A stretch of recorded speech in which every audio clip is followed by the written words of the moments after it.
Buenas a todos. Vamos a dar comienzo al seminario sobre derecho deportivo. Vamos a invertir el orden de las participaciones. En primer lugar, va a hablar la profesora Gemma Salazar Obregat sobre la tributación de los derechos de imagen a propósito del caso Messi. Va a tratar de ver qué es lo que hay detrás de esa problemática. Y a continuación, cuando ella termine, abriremos un turno de preguntas de unos 15 minutos. Podéis hacer preguntas y luego pasaremos a mi intervención. Buenas tardes. Yo me voy a centrar en la fiscalidad de cómo tributan las rentas generadas por la explotación de los derechos de imagen de los deportistas profesionales. Solo de los deportistas profesionales. De aquellos deportistas que son trabajadores por cuenta ajena y cuya relación laboral de carácter especial queda regulada en el Real Decreto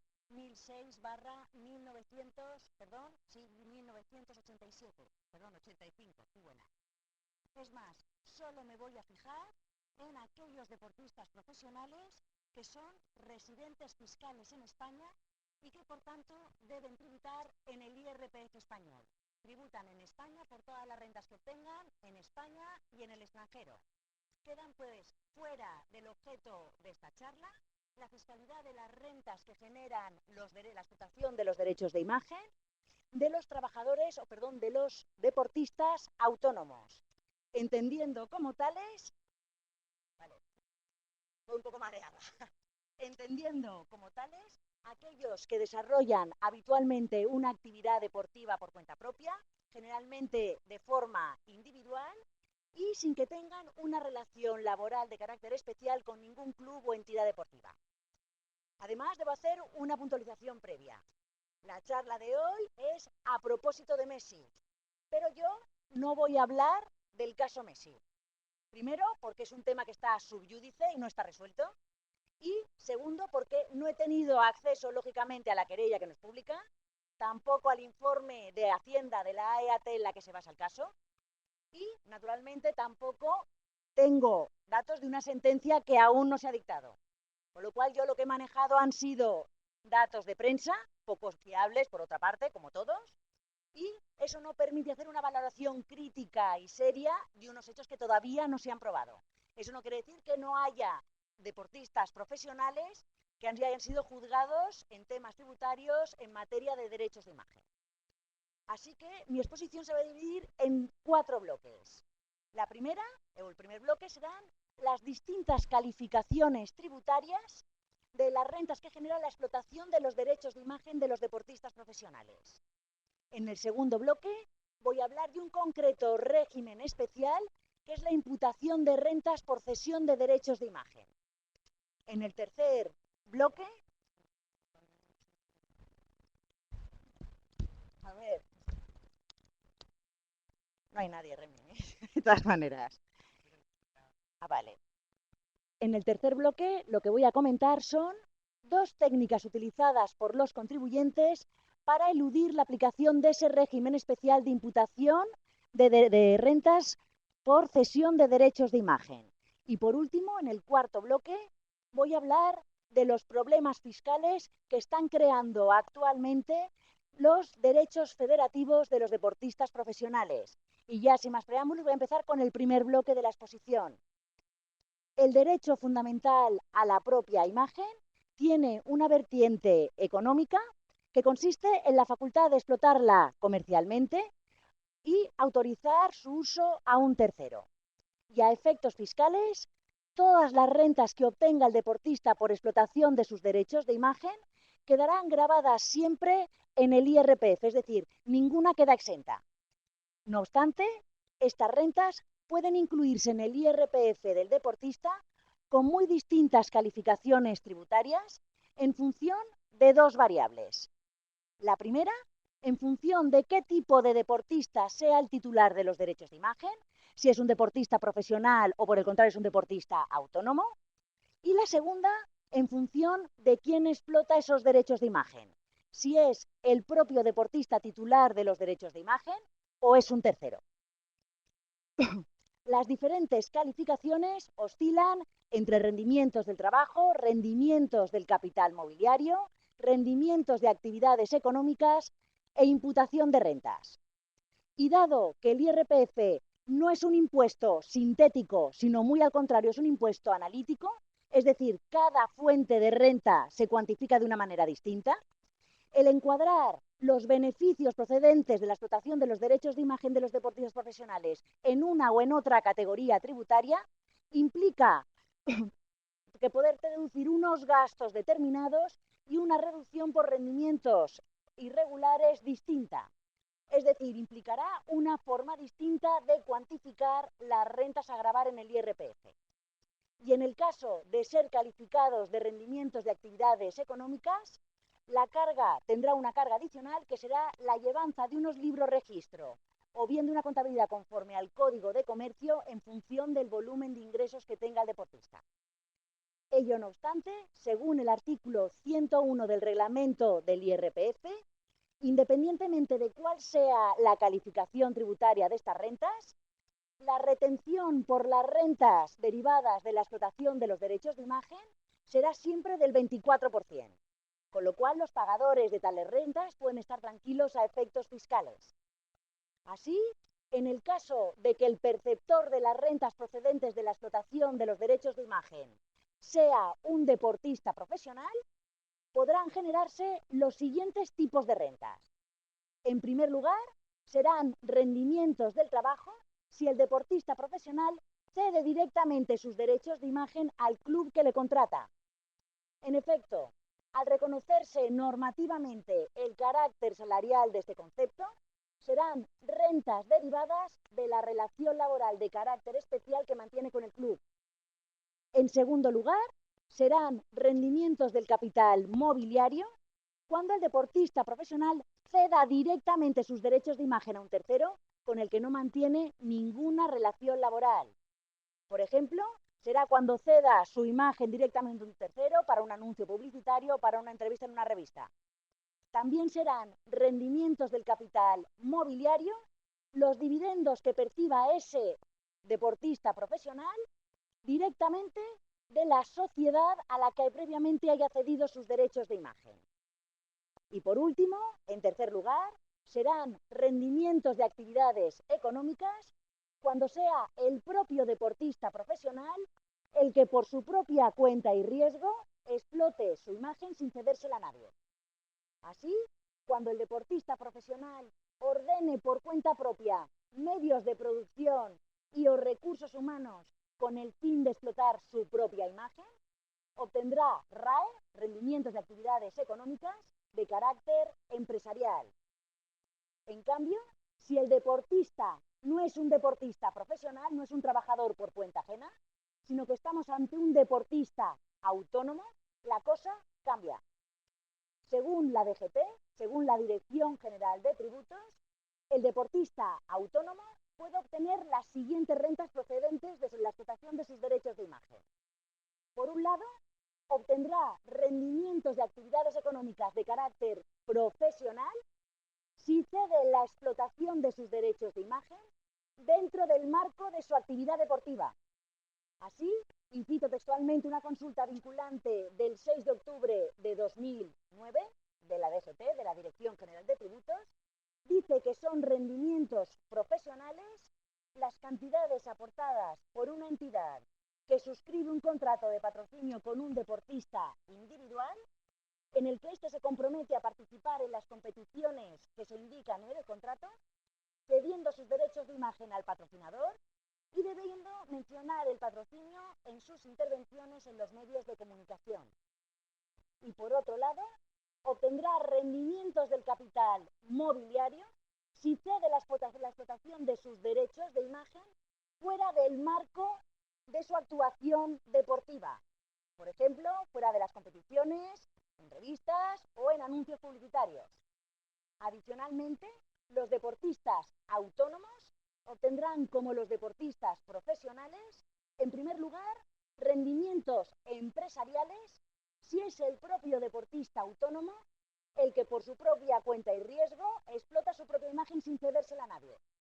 Y, en segundo lugar, obtendrán rendimientos del capital mobiliario si tienen dividendos que perciben de la sociedad a la que previamente ese deportista autónomo ha cedido sus derechos de imagen.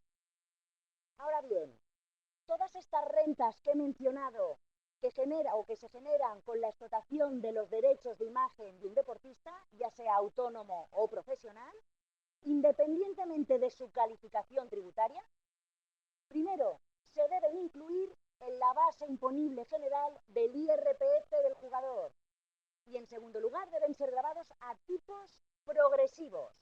En 2013, el tipo marginal máximo, incluyendo el gravamen complementario estatal anticrisis, puede alcanzar hasta el 56% en función de la comunidad autónoma de residencia del deportista.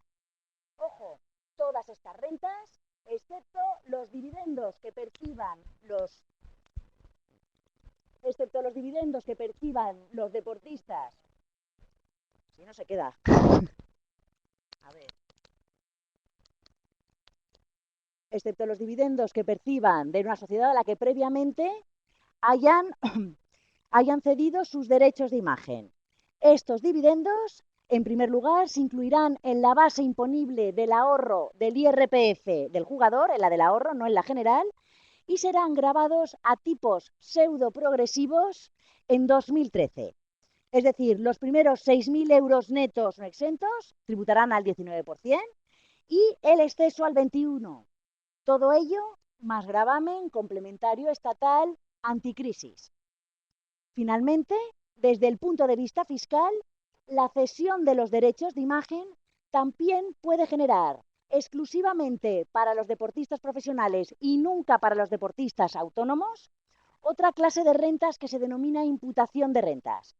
¿Qué es eso de la imputación de rentas? A eso voy a dedicar el segundo bloque de mi exposición. Se trata de un régimen especial del IRPF, antielusión fiscal, que se recoge actualmente en el artículo 92 de la ley del IRPF y que se creó por la ley 13/1996 de acompañamiento a la ley de presupuestos para el 97.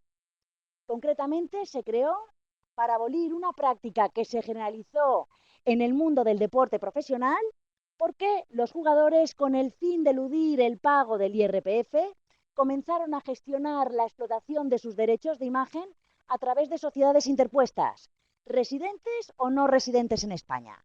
Inicialmente, al principio de los tiempos, el deportista cedía directamente la explotación de sus derechos de imagen al club que le contrataba. Obtenía rendimientos del trabajo a efectos fiscales por los que el club le retenía en consecuencia. En cambio, a partir de los años 90, sobre todo debido al aumento de los ingresos generados por el fútbol, sobre todo con las retransmisiones televisivas de los partidos, en la mayoría de los clubes importantes se ha desdoblado el contrato con los futbolistas. De un lado, el contrato laboral y de otro, el contrato de cesión de derechos de imagen. Y todo ello se ha hecho a través de una operación triangular o a tres bandas. Por un lado, tenemos al deportista que cede sus derechos de imagen por una cantidad simbólica a una sociedad. Y esa cantidad son rendimientos del capital mobiliario que incluye en su IRPF. Estamos hablando ya de la primera cesión de derechos de imagen del deportista a una edad. Posteriormente, el jugador firma un contrato laboral con un club que únicamente le vincula a la práctica deportiva. Y acto seguido, el club adquiere la explotación de los derechos de imagen de ese deportista de la sociedad tenedora de los mismos. Estamos hablando de la segunda cesión de derechos de imagen de la sociedad interpuesta al club. Y el club paga unas cantidades a esta sociedad que podrían haber tenido la calificación de rendimientos del trabajo de no haberse dado todas estas operaciones a tres bandas. Con esta estructura negocial triangular se conseguían dos objetivos. El primer objetivo es desviar la tributación de las rentas generadas por los derechos de imagen del IRPF del deportista al impuesto sobre la renta de la sociedad interpuesta. Así, si la sociedad era residente en España, esas rentas tributaban en el impuesto sobre sociedades español a un tipo fijo que oscila actualmente entre el 25 y el 30%. Y si la sociedad interpuesta era no residente en España, en el mejor de los casos, si no había convenio de doble imposición con el estado de residencia de esa sociedad interpuesta, esas rentas tributaban en España en el impuesto sobre la renta de no residentes español, que actualmente su tipo fijo es del 24,75%. Y habiendo convenio de doble imposición con el estado de residencia de esa sociedad interpuesta, y en función de cada convenio, esas rentas podían llegar a tributar mucho menos en España, a un tipo muy inferior al 24,75%, aplicando el convenio, o incluso quedar libres, por aplicación del convenio, de impuestos en España. Segundo objetivo que se cumplía con toda esta estructura negocial triangular. El club se ahorraba el dinero de las retenciones por rendimientos del trabajo que hubiera tenido que realizar si hubiera pagado directamente al jugador lo que ahora paga directamente a la sociedad interpuesta.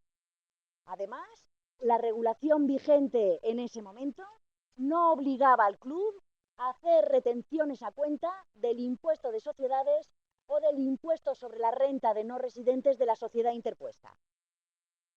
¿Qué hizo Hacienda? Hacienda reaccionó entendiendo que se estaba ante un supuesto de simulación. En efecto, entendió que como los derechos de imagen colectivos de los deportistas son indisociables del contrato laboral, su explotación solo se puede ceder al club donde esos deportistas prestan sus servicios. Por eso, si algún jugador alega que ha cedido la explotación de sus derechos de imagen a una entidad que no es un club, lo único que le ha podido ceder, según Hacienda, es su derecho a cobrar el salario correspondiente a esa explotación de sus derechos de imagen. Con lo cual, las cantidades que paga el club a esa entidad interpuesta, como en realidad lo que están retribuyendo son servicios deportivos derivados de una relación laboral, deben considerarse a efectos fiscales rendimientos del trabajo. Y por eso, el jugador debe incluirlos como rendimientos del trabajo en su IRPF. Y el club debe retener por esas cantidades que ha pagado a esa entidad interpuesta conforme a las normas sobre rendimientos del trabajo del IRPF. Los tribunales fueron dando la razón a Hacienda y fueron calificando estas operaciones triangulares de simulación. Pero lo cierto es que en realidad, como ha apuntado la doctrina, eran operaciones realizadas en fraude de ley. Porque en realidad la cadena de contratos de cesión de derechos de imagen se hace conforme a derecho, pero de forma artificial. El único propósito que tenía esa sucesión de contratos de cesión de derechos de imagen era eludir la progresividad del IRPF y la consiguiente práctica de retenciones por los correspondientes rendimientos del trabajo. Lo que se estaba buscando era la aplicación de un tributo más benévolo, como era el impuesto de sociedades o el impuesto sobre la renta de no residentes o la aplicación misma del convenio para quedar libres de impuestos, sin renunciar al resultado económico de la transacción, que era que el club fuera el beneficiario último de la explotación de los derechos de imagen del club, de los deportistas profesionales. No obstante, a partir del 1 de enero del 97, al crearse el régimen de imputación de rentas por cesión de derechos de imagen, ya no hace falta acudir al expediente del fraude de ley o de la simulación para que un jugador tribute por las rentas que el club paga directamente a su sociedad interpuesta por sus derechos de imagen. Lo va a hacer, va a integrar esas rentas en su IRPF por expreso mandato legal, porque lo dice así la ley del IRPF, siempre que cumplan 4 requisitos. El primer requisito es que el deportista profesional ceda sus derechos de imagen a favor de un tercero. Este deportista tiene que ser residente fiscal en España y contribuyente del IRPF español. Aparte, para que se cumpla este requisito, va a dar igual que la sociedad a la que le cede los derechos de imagen sea residente fiscal en España o no, y cuál sea su objeto social, va a dar igual. En segundo lugar, también va a dar igual que el deportista sea socio o no de esa sociedad y si lo es, en qué proporción lo sea. Y también va a dar igual que esa cesión que hace el jugador a la sociedad de la explotación de sus derechos de imagen lo haga antes o después de celebrar el contrato laboral con su club. El segundo requisito es que el deportista preste sus servicios por cuenta ajena en el ámbito de una relación laboral. Es precisamente por este requisito por lo que este régimen de imputación de rentas no se aplica a los deportistas autónomos. Tercer requisito, el club, con ese que el deportista profesional se ha vinculado mediante una relación laboral, debe obtener la cesión de derechos de imagen de la sociedad primera cesionaria. Con lo cual, estos tres primeros requisitos, lo que está haciendo es diseñar la existencia de la operación triangular que hemos visto antes entre el club empresario, el deportista profesional trabajador y una sociedad interpuesta. Y finalmente, el cuarto requisito consiste en quebrantar la denominada regla del 85-15. ¿Qué es eso de la regla del 85-15? El club tiene una relación laboral con el deportista profesional y una relación o un contrato mercantil de cesión de derechos de imagen con una sociedad interpuesta. Pues bien, la cantidad total de retribuciones que hace al año el club, por un lado al jugador y por otro a la sociedad interpuesta, el club no puede pagar más del 15% a la sociedad interpuesta y menos del 85% al jugador. Con lo cual, esta regla del 85-15 sería 85 jugador, 15 sociedad. Si se supera este límite, el deportista deberá imputarse en su IRPF las cantidades que el club haya abonado a esa sociedad interpuesta por expreso mandato legal. A la vista de este último requisito, conviene señalar, como ha señalado la doctrina, que el legislador no persigue erradicar esta práctica, las operaciones triangulares, sino acotarlas dentro de unos límites que no considere abusivos. En consecuencia, este artículo 92 de la ley del IRPF permite deslocalizar parte de las rentas de los deportistas profesionales a través de las sociedades tenedoras de sus derechos de imagen, siempre que no se sobrepase el límite de la regla del 85-15. Sobre el régimen jurídico de esta imputación de rentas, me iba a centrar en tres aspectos, pero me voy a centrar en dos, dado el tiempo que dispongo.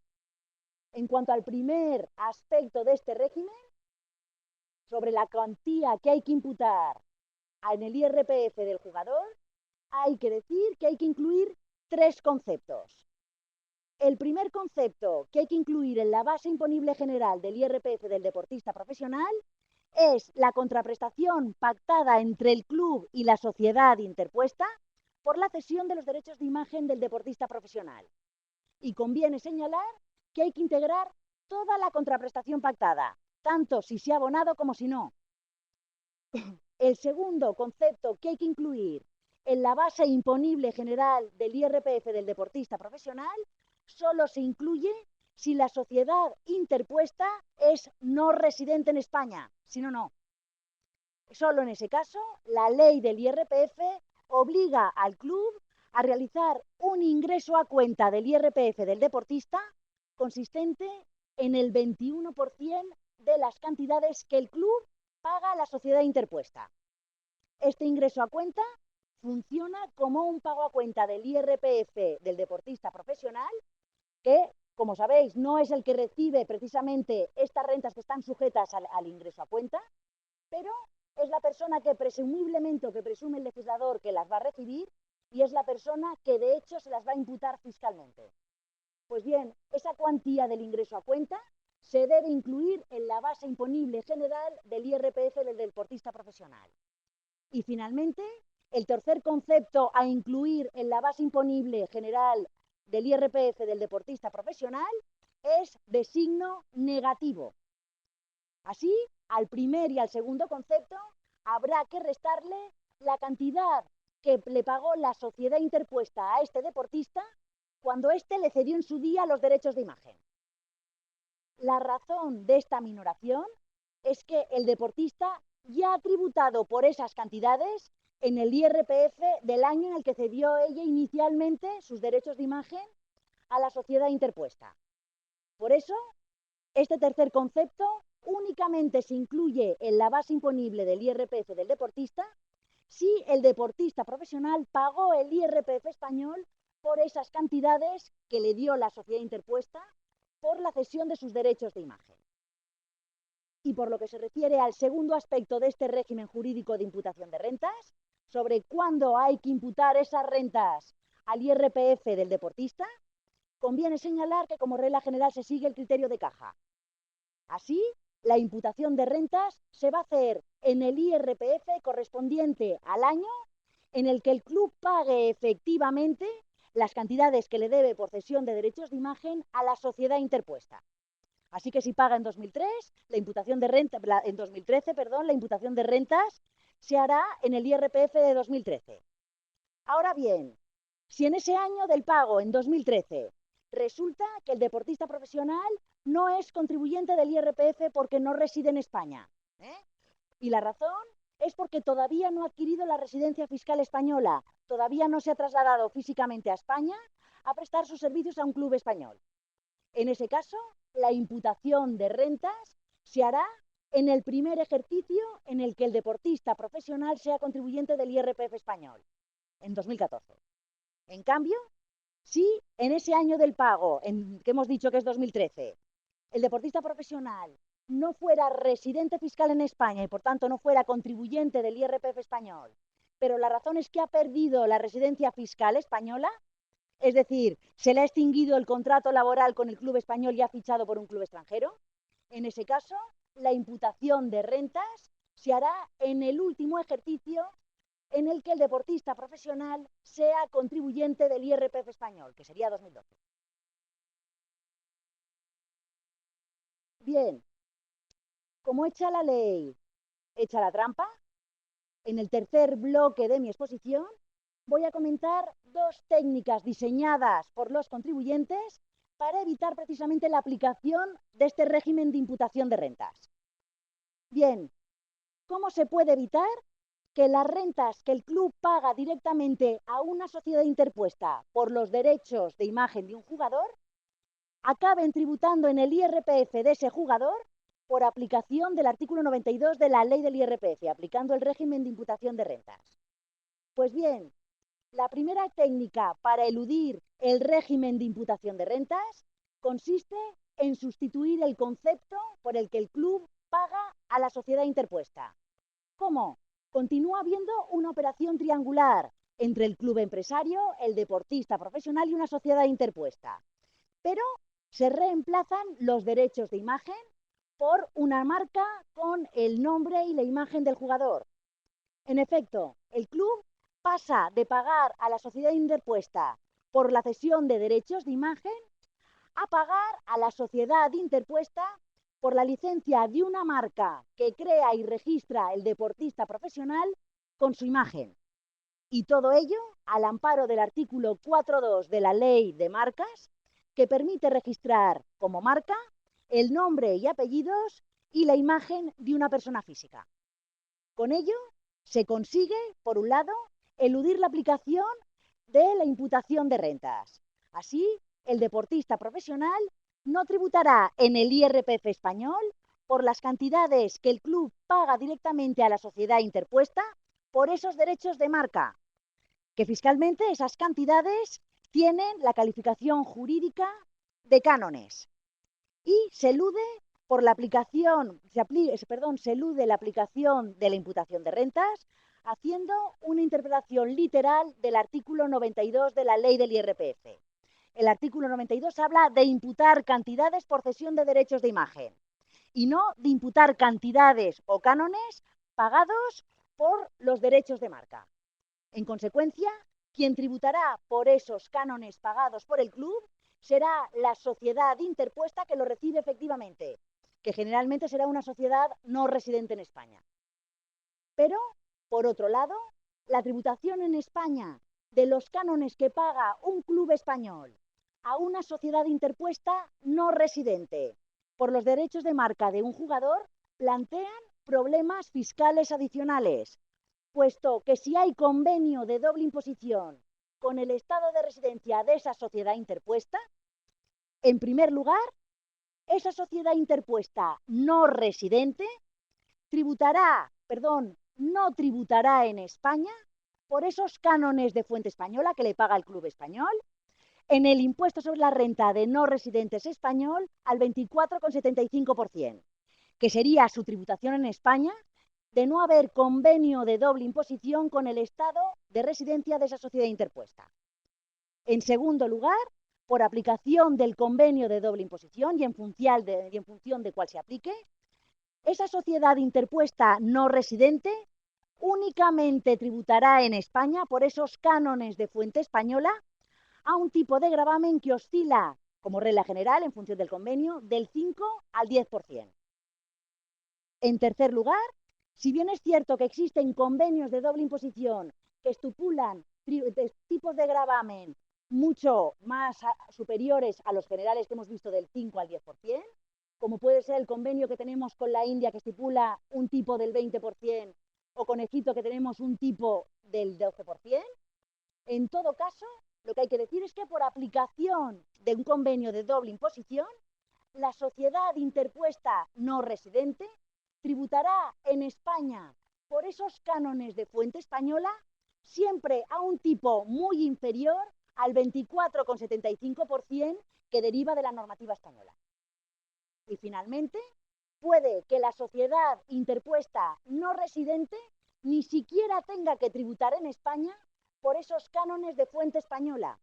Y ello debido a que si el convenio de doble imposición sigue en este punto al artículo 12 del modelo de convenio de la OCDE, establecerá la tributación exclusiva de esos cánones de fuente española en el estado de residencia de la sociedad interpuesta, con lo cual impedirá el gravamen en España como estado fuente.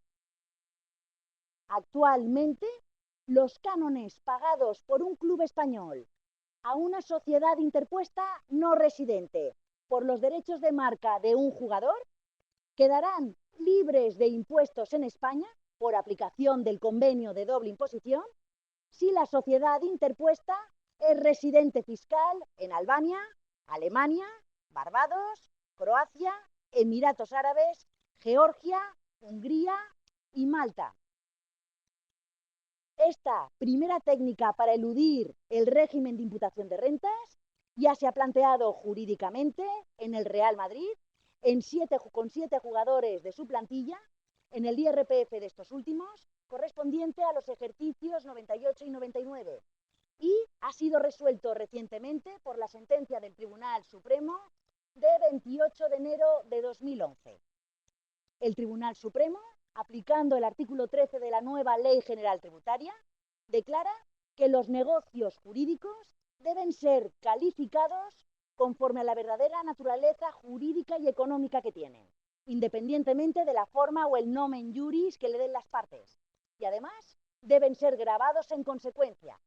Por ello, la compra de las licencias de marca de estos 7 jugadores, que se ha celebrado entre el club y las sociedades interpuestas correspondientes a cada uno de los jugadores, porque cada uno tenía la suya, son negocios indirectos que deben ser recalificados a efectos fiscales porque han sido celebrados con el único fin de evitar la aplicación del régimen de imputación de rentas. Según el Tribunal Supremo, el verdadero negocio jurídico pretendido es la explotación de los derechos de imagen de estos jugadores.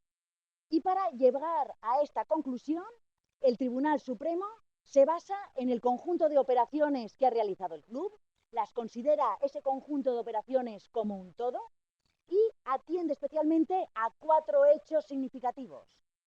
El primer hecho en el que se fija es que los contratos de cesión de derechos de imagen de estos 7 jugadores se modifican y se disminuyen las cantidades a pagar por el club a las sociedades cesionarias de los derechos de imagen.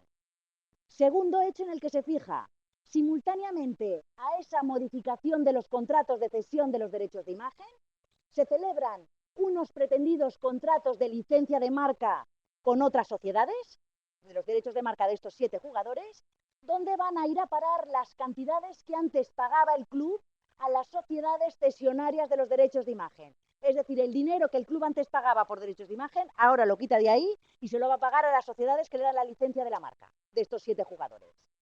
En tercer lugar, el Tribunal Supremo se fija en que el Real Madrid obtiene pérdidas millonarias si se compara el dinero que gana con la comercialización de las marcas de estos 7 jugadores y el dinero que paga por adquirir estas licencias.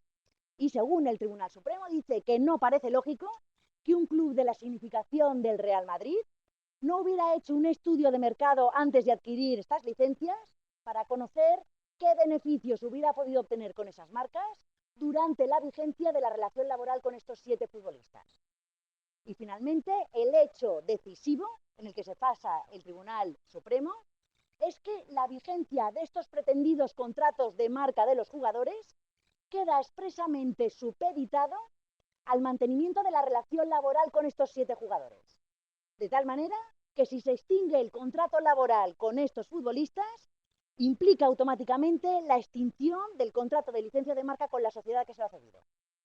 Adicionalmente, el Tribunal Supremo argumenta que una marca, por definición legal, no puede ser nunca el único elemento definidor de los productos. O lo que es lo mismo, cito textualmente al Tribunal Supremo.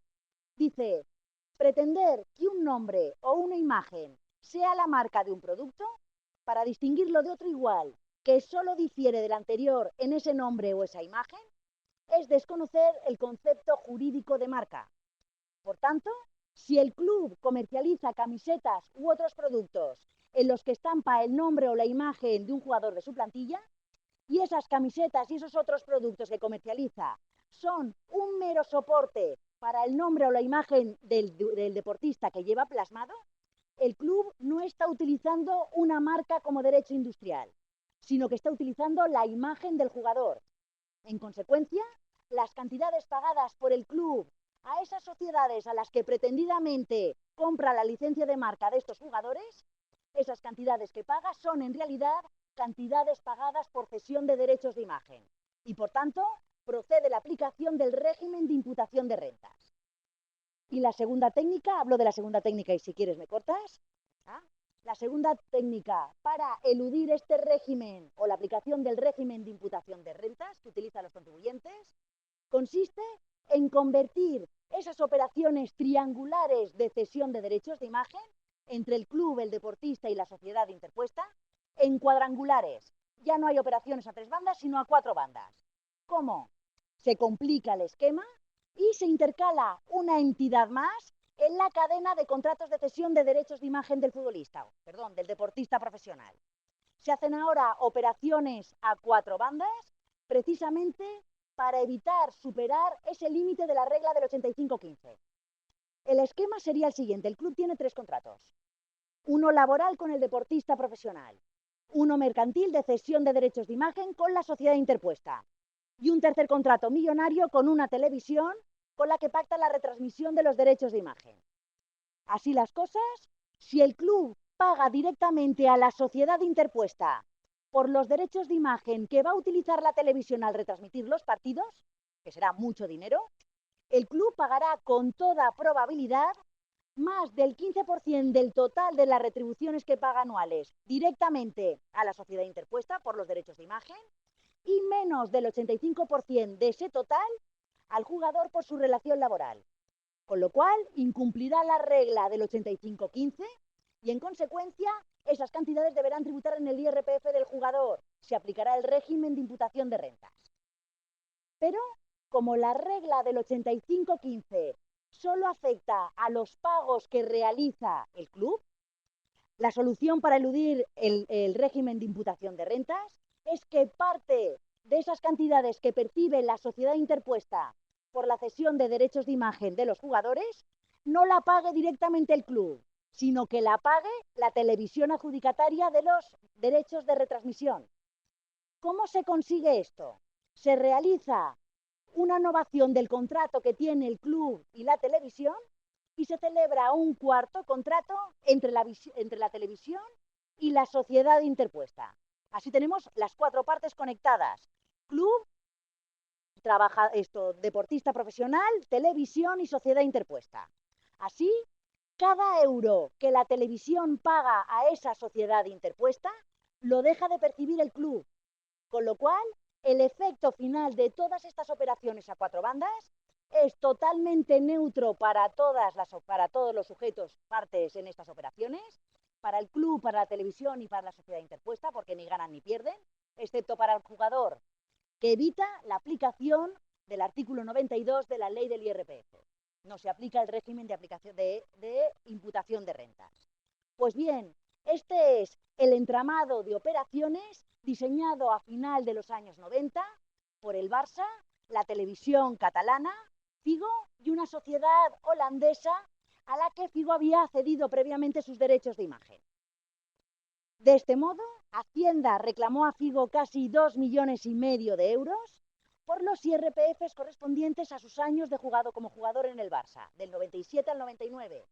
Y el reproche que se le hacía era precisamente que no había incluido en su IRPF, como imputaciones de renta, los pagos por derechos de imagen que había hecho la televisión catalana directamente a la sociedad holding holandesa.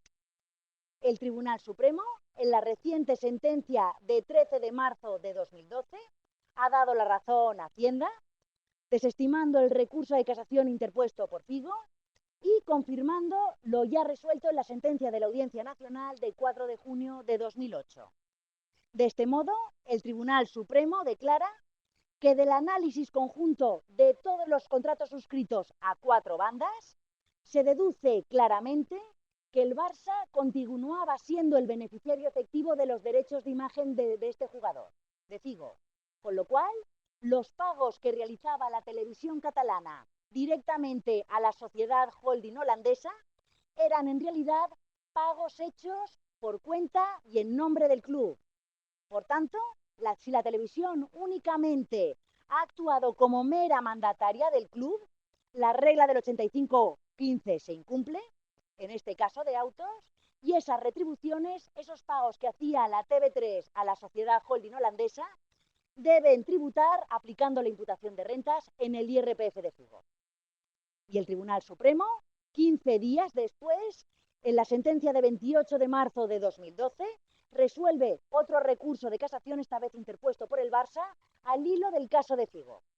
En ella, el Tribunal Supremo declara que si del análisis conjunto de todos estos contratos hechos a cuatro bandas se deduce claramente, en primer lugar, que el Barça era el beneficiario efectivo de los derechos de imagen de todos los jugadores de su plantilla, y, en segundo lugar, que la televisión catalana actuaba únicamente como mera mandataria del club, el Barça debería haber realizado el ingreso a cuenta del IRPF de sus jugadores, típico de la imputación de rentas, es el segundo concepto que hay que incluir en la base imponible del jugador, como hemos visto antes, si la sociedad interpuesta es no residente, y en este caso era holandesa, por los pagos realizados por la TV3 a la sociedad holandesa en nombre del Barça. Cabe señalar también que Rivaldo ha corrido la misma suerte que Figo tras la sentencia del Tribunal Supremo de 28 de febrero de 2013, al haber orquestado la misma operación a cuatro bandas con el Barça y la TV3. Y por último, para terminar con mi exposición, ¿termino o sí? Me gustaría hablar en el cuarto bloque de otro tema controvertido en el ámbito de la fiscalidad de los deportistas profesionales. Si bien es cierto que la fiscalidad de las rentas que se generan con la explotación de los derechos de imagen de los jugadores es un tema de actualidad rabiosa, por caso, prueba de ello es el caso de Messi, las rentas generadas por los derechos federativos de los deportistas profesionales están dando ahora los mismos problemas fiscales que dieron en su día los derechos de imagen. Podría decirse actualmente que los derechos federativos son, a efectos de conflictividad tributaria, los nuevos derechos de imagen. Y ello porque las partes intervinientes están reproduciendo las mismas conductas. Por un lado, los deportistas profesionales están utilizando la misma técnica para eludir la progresividad del IRPF con los derechos federativos que hicieron en su día con los derechos de imagen. Es decir, están proliferando las mismas operaciones triangulares, club, deportista profesional y sociedad interpuesta para la adquisición por parte de un club español de los derechos federativos de los deportistas profesionales cedidos o traspasados por un club extranjero. Por otro lado, la jurisprudencia del Tribunal Supremo está reaccionando del mismo modo en que lo hizo con los derechos de imagen antes de que el legislador estableciera o creara el régimen de imputación de rentas. ¿Qué está haciendo? Levantando el velo societario y atribuyendo esas cantidades a los jugadores para que las incluyan en su IRPF. ¿Qué son los derechos federativos? Según los estatutos de la Federación Española de Fútbol, que reproduce la normativa de la FIFA y de la UEFA, los derechos federativos son la inscripción del jugador a nombre del club con el que mantiene una relación laboral, a efectos de obtener la licencia para que pueda participar en partidos y en competiciones oficiales. Por eso, los titulares exclusivos de los derechos federativos son los clubs mientras dure la relación laboral. Además, estos clubs pueden ceder estos derechos federativos únicamente a otros clubs, temporal o definitivamente, pero siempre con el consentimiento del jugador. Y además, según el 11.4 del Real Decreto 1006/1985, el jugador cedido o traspasado tendrá derecho a un porcentaje no inferior al 15% sobre la cantidad que se perciba por su cesión o traspaso. La cuestión que se plantea aquí es cómo deben tributar las cantidades que paga un club español cesionario por los derechos federativos de de jugadores que proceden de clubes extranjeros cuando se dan dos circunstancias. La primera circunstancia es que el club español no paga directamente al club extranjero cedente de origen, sino que paga a un tercero que generalmente es una sociedad no residente en España. Y la segunda circunstancia que se tiene que dar es que ese pago que hace el club español cesionario a ese tercero, sociedad no residente interpuesta, excede de la cantidad convenida entre los clubes por la cesión o por el traspaso. Y es más, ese exceso no lo llega a cobrar nunca el club extranjero cedente o de origen. En ese caso, según la jurisprudencia reciente del Tribunal Supremo, empieza esta jurisprudencia a partir de una sentencia de 5 de mayo de 2011, y las hay hasta de 2013, el Tribunal Supremo ha concluido, sin necesidad de acudir a la simulación, calificando todo este entramado de operaciones como de negocio indirecto, ha concluido que los pagos hechos a terceros no residentes en España por la cesión de los derechos federativos de los deportistas profesionales, en esa parte que excede de la cantidad convenida entre los clubes y que no llega a percibir nunca el club extranjero de origen, son fiscalmente rendimientos del trabajo del deportista profesional cedido o traspasado al club español que paga esas cantidades. De ello se derivan tres consecuencias fiscales. La primera consecuencia es que esas cantidades no van a ser beneficios empresariales de la sociedad interpuesta no residente, que es lo que querían los recurrentes. De ser así, como todos los convenios de doble imposición que tiene firmados España, en todos ellos se establece que los beneficios empresariales que se obtengan en diversos estados solo van a tributar, tributación exclusiva, en el estado de residencia de la empresa, quedarían estas cantidades libres de impuestos en España y no van a ser así.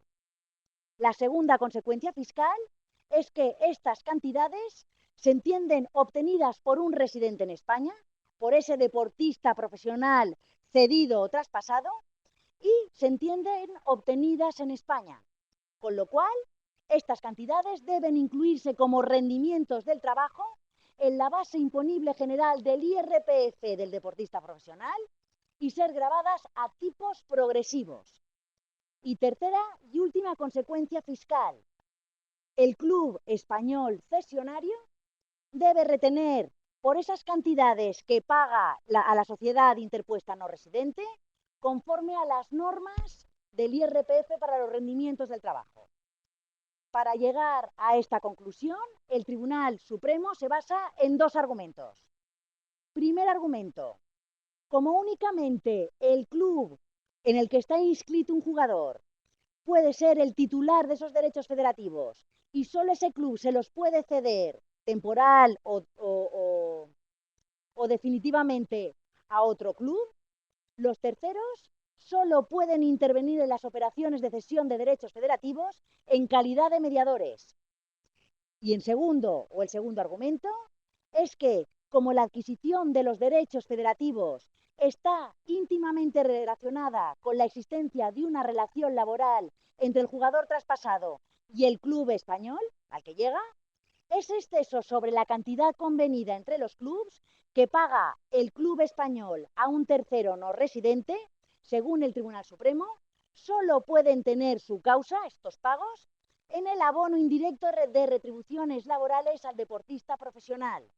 Es decir, son pagos efectuados al jugador traspasado por mediación de terceros no residentes que tienen su causa en la relación laboral que comienza con el club español tras el traspaso, con lo cual tienen que ser calificados a efectos fiscales de rendimientos del trabajo y grabados en consecuencia. Esto es todo. Este es el estado de la cuestión en cuanto a derechos federativos se refiere. Ahora bien, lo que ya se desconoce es si el legislador va a reaccionar también como lo hizo en el 96 con los derechos de imagen, es decir, creando un régimen de imputación de rentas para las cantidades pagadas por derechos federativos. Y esto es todo, gracias.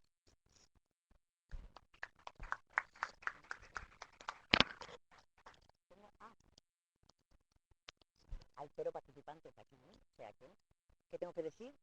Ah, con esto, vale. ¿Alguna pregunta? ¿Cómo que que lo tengo que cliquear? Ah, vale. ¿Alguna pregunta? Sí. Ah, vale. A ver, detrás del asunto Messi hay una operación triangular de las que hemos visto. Messi, pero en principio, por los datos de la prensa, y esto no quiere decir que sea así, porque esto hay que probarlo de todas maneras. En 2005 se supone que se crea una sociedad en Belice, residente en Belice, para explotar a la que se ceden los derechos de imagen de Messi. En principio te dicen algunas fuentes de la prensa por una cantidad irrisoria y otras veces te dicen que gratuitamente. Pero en principio se sitúa en un paraíso fiscal porque las señas de identidad de los paraísos fiscales es el no intercambio de información en materia tributaria con las administraciones, con las demás administraciones tributarias.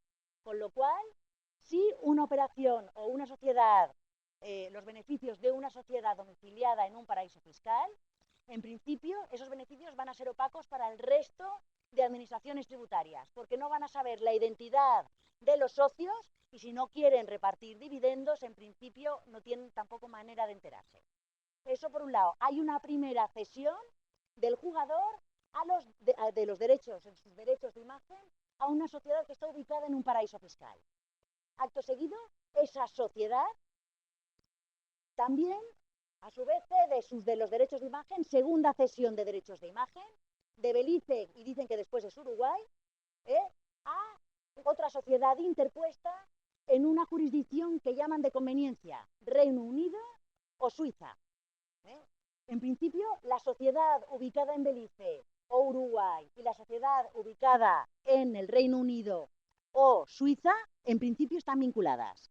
Entre ellas firman un contrato de agencia, en virtud de la cual, según los datos de la prensa, por cada contrato publicitario que firme la empresa inglesa o suiza, cada una en su momento, sucesivamente, se va a quedar con el 10% y el 90% de los ingresos se repatrian a la sociedad en el paraíso fiscal.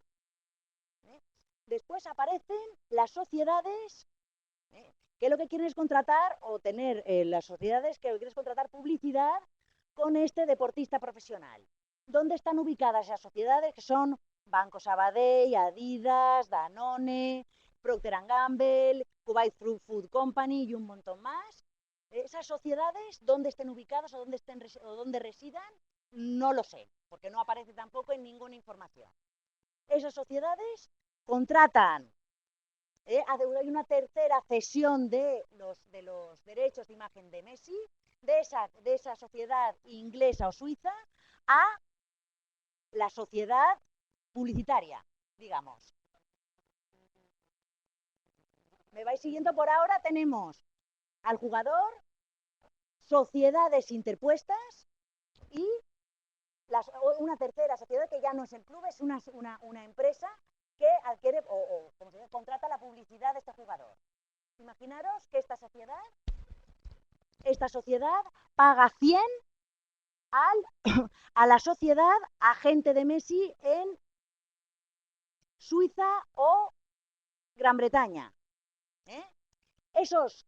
La calificación de esos 100 son beneficios empresariales y como seguro que va a haber un convenio de doble imposición entre la sociedad donde reside Adidas, Procter & Gamble o lo que sea, la que ha hecho el contrato, o Suiza y Reino Unido, esos beneficios, esos 100, solo van a tributar exclusivamente en el estado de residencia de su perceptor, con lo cual en Suiza o en Reino Unido. Se escapa de tributación en el estado de residencia de la sociedad que contrata la publicidad. Después ya sabemos que esa sociedad a donde llegan los 100, a Reino Unido o a Suiza, a esa sociedad de los 100 que le llegan, en principio, en el impuesto de sociedades solo le entrarían 10, porque los 90 siguientes los manda a Belice o a Uruguay. Y en Uruguay o en Belice, en principio, si es Belice, impuesto de sociedades no va a pagar, y en principio, tanto parece ser que se llaman de conveniencia Suiza y Gran Bretaña, porque no van a pagar impuestos sobre la renta de no residentes las sociedades domiciliadas en paraísos fiscales, con lo cual esos 90 se escapan de tributación por todas partes, que acaban en el paraíso fiscal. Y si después no se repatrian dividendos, no aparecen tampoco en el IRPF del jugador o de los socios de esa sociedad. Eso es lo que parece ser que ha hecho, pero no se sabe si lo ha hecho, ¿qué? Presuntamente. Vale. Presuntamente. No sé si me he explicado, sí. Sí. Sí.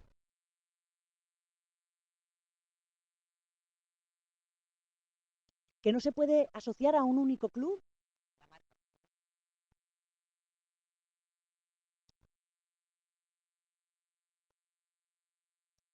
Vale, en lo que se fija ya no solo es en el concepto de marca, porque te dice que lo único que se diferencia una camiseta de otro es en el nombre que han estampado ahí.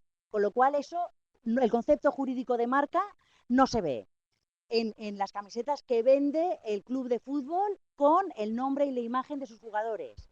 Pero lo que sí que te dice es que no es que no haya marca, que lo que se está utilizando es la imagen del jugador, si exactamente se supedita la vigencia del contrato laboral a las licencias de marca. Sí.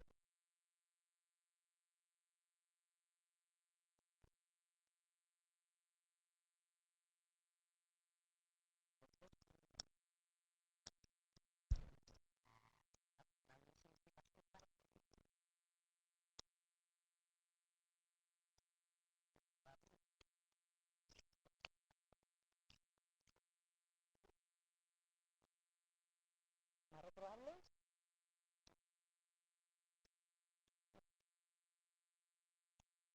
No han hecho nada que no hayan hecho otros, o sea que...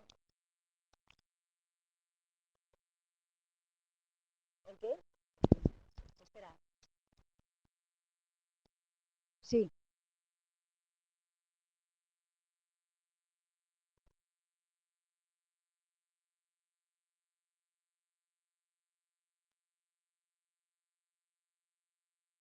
Margen, por ahora solo hay una sentencia del Supremo diciéndolo.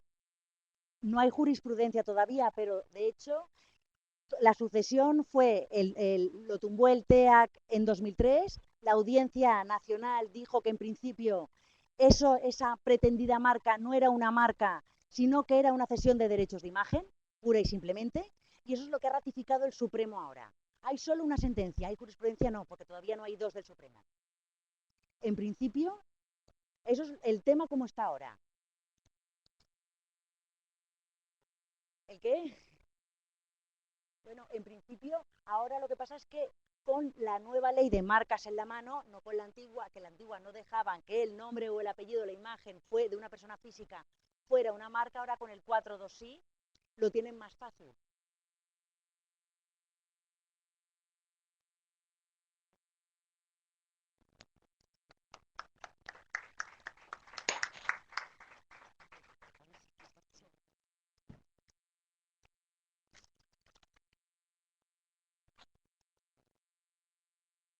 Os voy a hablar, a ver si...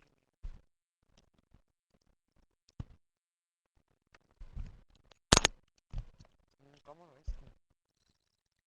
Os voy a hablar sobre un asunto, la extinción de los contratos de trabajo deportivo por o ante el impago de los salarios por los clubes. El tema ha cobrado actualidad porque hay muchos equipos que están al borde de la quiebra o en fase concursal y son muchos los deportistas pues que no están cobrando sus salarios puntualmente tal y como se debiera.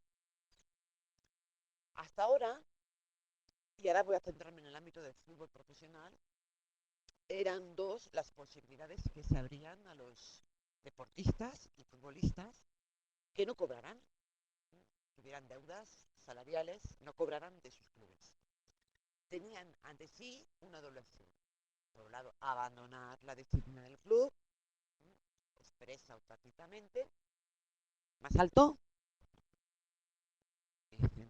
Vale, sí. Bueno, tenían ante sí una doble opción. La primera es romper el contrato de forma unilateral abandonando el equipo. Y en segundo lugar, acudir ante los tribunales planteando una reclamación, una sentencia, para que el juez, después de acreditar el impago de las deudas salariales y la gravedad de ese impago, esto es, la gravedad del incumplimiento por el club de sus obligaciones, le confiriese la libertad contractual, le autorizase a extinguir el contrato de trabajo deportivo. Ahora, en el ámbito del fútbol, el año pasado, el 25 de agosto del año 2011, creo que fue, se produjo una huelga durante las dos primeras jornadas de la competición oficial. Fueron a la huelga efectivamente la primera y luego se desconvocó porque se llegó a un acuerdo entre la Asociación de Futbolistas Españoles, la AFE, y la Liga Nacional de Fútbol Profesional. Se llegó a una serie de acuerdos y entre estos acuerdos figura uno más alto. Entre esos acuerdos figura uno relativo a la resolución contractual anticipada del contrato tramitada ante una comisión paritaria, la comisión paritaria del convenio colectivo aplicable en el ámbito del fútbol profesional. Entonces, los futbolistas que no cobren y no puedan o no quieran seguir prestando servicios en esas circunstancias, pues pueden optar por romper unilateralmente el contrato de trabajo deportivo, plantear una demanda ante el Tribunal del Orden Social de la jurisdicción para que, tras el juicio donde se compruebe el incumplimiento en el pago de las deudas salariales, pues el juez extinga la relación, dicta una sentencia determinando la extinción contractual. Y tercera, acudir ante la comisión paritaria del convenio, una comisión paritaria formada por representantes de la AFE y de la Liga, para que se tramite ese procedimiento de extinción contractual anticipada. Las consecuencias para el deportista y para los clubes son distintas en cada caso. Entonces vamos a ver sintéticamente qué consecuencias o problemas se puede encontrar el futbolista o el club, porque de eso se debe ser consciente antes de emprender una iniciativa de cualquiera de los tres tipos que señalan. Vayamos por partes. La resolución unilateral del contrato por voluntad del deportista. Este ha firmado un contrato que le vincula por una temporada, por dos, por tres. Evidentemente debe cumplir el periodo pactado. No obstante lo cual, en cualquier momento puede romper unilateralmente el contrato de trabajo. ¿Por qué razón? Porque estamos ante una prestación laboral y las prestaciones laborales son libres y voluntarias. Por tanto, lo puede romper. Y lo puede romper sin necesidad de acudir ante los tribunales para que les autorice la extinción de los contratos. Y, en rigor, esa ruptura unilateral del contrato de trabajo del deportista debería vincular a las federaciones, que deberían darles la carta de libertad y permitirles fichar por otro equipo. No les pagan las deudas salariales, no perdamos de vista que no está cobrando, pero puede soportar la situación porque él tiene cargas familiares y tiene que... Y entonces, pues rompe el contrato, encuentra otro equipo por el que puede fichar, un equipo nacional o un equipo en el extranjero, y la federación debería darle la carta de libertad, permitirle fichar por el nuevo equipo o darle el paso internacional si se va al extranjero. ¿Qué ocurre? Que las normas deportivas suelen poner cortapisas a la resolución anticipada de los contratos por los deportistas. Así sucede en el ámbito del fútbol profesional. Si nos vamos al reglamento general de la liga, veremos cómo, para dar la carta de libertad al futbolista, en los supuestos en que él rompe unilateralmente el contrato, rompe por voluntad suya el contrato de trabajo, exige resolución judicial autorizando la extinción del contrato. Por tanto, una norma deportiva que debe respetar, sin embargo, la legislación laboral en este punto no se adecúa, y la consecuencia es que el deportista se puede exponer a que luego no le permitan fichar por un nuevo equipo. En ese caso tendrá que reclamar primero, agotando la vía administrativa, acabando en el Consejo Superior de Deportes, y si no le dan la razón, pues podrá ir a los tribunales, pero del orden contencioso administrativo. Y ya todos sabemos que esta jurisdicción es muy lenta. Entonces va a llevar el asunto mucho tiempo. Y el futbolista no tiene tanto tiempo, no puede esperar tanto tiempo, porque su vida laboral, su carrera profesional es muy corta. Entonces tenemos este handicap. En cuanto a los efectos indemnizatorios, para este supuesto, si nos atenemos al 1006, al reglamento, al Real Decreto 1006/85, pues el deportista que rompe de forma unilateral el contrato de trabajo deportivo no tiene derecho a indemnización. No tiene derecho. Es más, se puede encontrar con la desagradable sorpresa de que el club, incumplidor de sus obligaciones salariales, que la han obligado, la han llevado a la tesitura de abandonar el equipo porque no podía sobrevivir y atender sus cargas familiares, que luego le demande ante los tribunales del orden social de la jurisdicción reclamando una indemnización, porque tuviera pactada una cláusula de rescisión para la ruptura unilateral del contrato de trabajo. En virtud del artículo 16.1 del 1006, del reglamento 1006, pues si el jugador rompe anticipadamente el contrato sin resolución judicial, sin autorización judicial, pues da lugar a la posibilidad de que el club abandonado le reclame en sede judicial una indemnización por los daños sufridos por esa ruptura contractual anticipada. No obstante, hay que indicar que, según la propia norma reglamentaria, el juez, al fijar esa indemnización, debe ponderar, entre otras cosas, los motivos de la ruptura del contrato por el futbolista que ha abandonado la disciplina del club.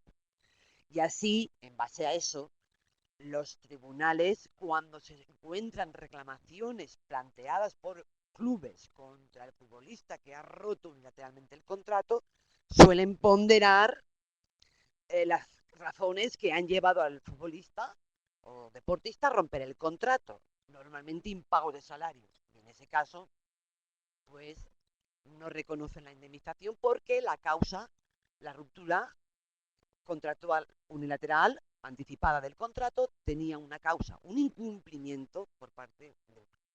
En todo caso, el que haya un incumplimiento o que el deportista tenga unos motivos para romper el contrato, y en ese caso no ha lugar a la indemnización a favor del club, es una cuestión que la valorará el juez.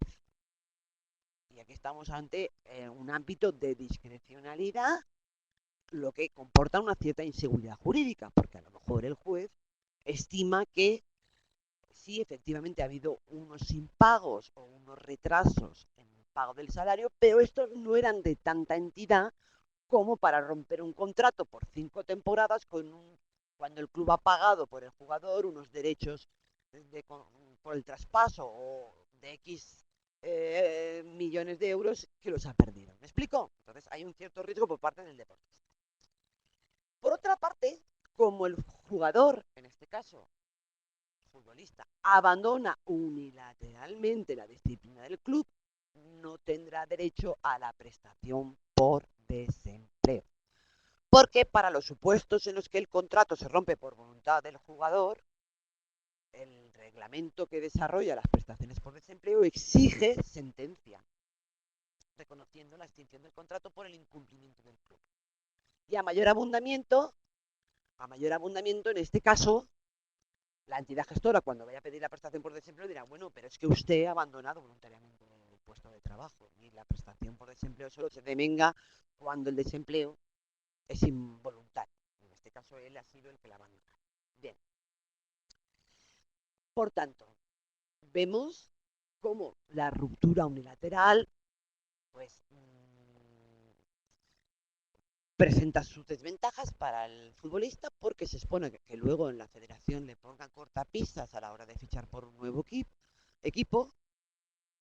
Por eso lo aconsejable es que si el futbolista quiere optar por esta vía, pues antes haga una consulta a la liga o a la liga profesional correspondiente para ver, y la federación para ver si no le van a poner problemas si abandona el club. Pero, en primer lugar, se encuentra con este problema, que le pueden poner cortapisas, que no tiene derecho a la indemnización, cuando se va a los tribunales sí tiene derecho a una indemnización, y que no va a cobrar desempleo. Bueno.